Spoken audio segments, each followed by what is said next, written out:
The Sony hackers, they're threatening what they describe as another 9/11 type attack. How seriously should we be taking this threat?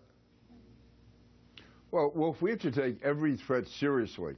Having said that, you can be sure the FBI and Department of Homeland Security and all our intelligence sources will track this down as carefully as possible. And right now, there is no credible evidence that there's a credible plot that we have to be concerned about as far as the plot itself. Having said that, it's going to be looked at and continue to be looked at very, very carefully. But right now, it appears to be a threat which cannot be followed through on. But that doesn't mean that we should let our guard down. We should take it seriously as far as looking at it, but we should go on with our normal, everyday lives. Do you believe North Korea is behind this threat? Well, to me, it's obvious. All the evidence is that a nation state is behind it. As far as I'm concerned, North Korea is an organized crime family disguised as a nation state. But it's not definitive yet as to who did it, but it's certainly a nation state. And if you're just, looking at the public record, certainly it would appear that if it is a country that did it, it would be North Korea. But my understanding is, certainly I'm not in a position to say that the investigation has been complete, but I think it's probably a safe assumption to say it is North Korea. If North Korea did this, they hacked the Sony computers, released all this information, is that an act of war? It's certainly an act against our country and against our interests. Obviously, an act of war has legal connotations. But I think we have to stop kidding ourselves to think we have a chance of having a cordial or even a working relationship with North Korea. As I said, this is an organized gang of criminals that runs North Korea. And, the sooner we face up to that and realize that's the reality, the better we are. What action the president wants to take, of course, as commander-in-chief, that's his prerogative. To call it an act of war, that's probably going too far at this stage, but it certainly is an act against our national sovereignty. Should this movie, do you believe, in the midst of all of these threats, be released on Christmas Day? And if it is, should security at movie theaters, at malls, elsewhere around the country be increased as a result of this threat?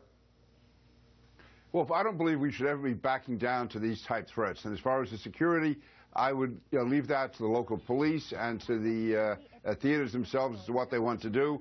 I know that, for instance, in New York, whenever there's threats of any type, whether it's on a Jewish holiday, whether it's a national event, a national holiday, for instance, the NYPD always takes appropriate security measures. But again, I would leave that up to them.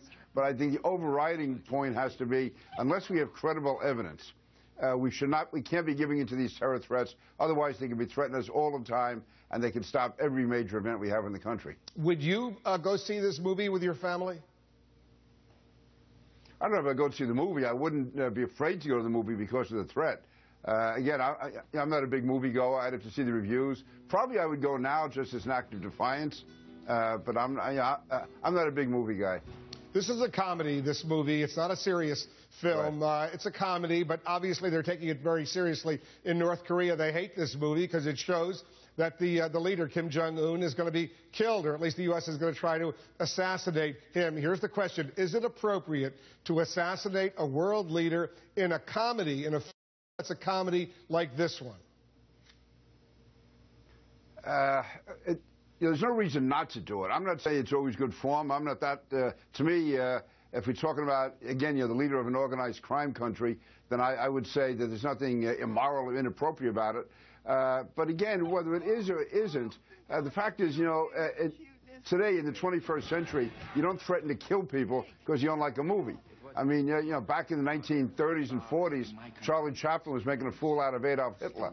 I mean, this is something that in a free society we tolerate. There's terrible things been said about our presidents and our leaders in movies, but we don't threaten to blow people up because of it. So really it's a question of, are you a civilized society or not? And North Korea is not a civilized society. Congressman, we have a lot more to discuss.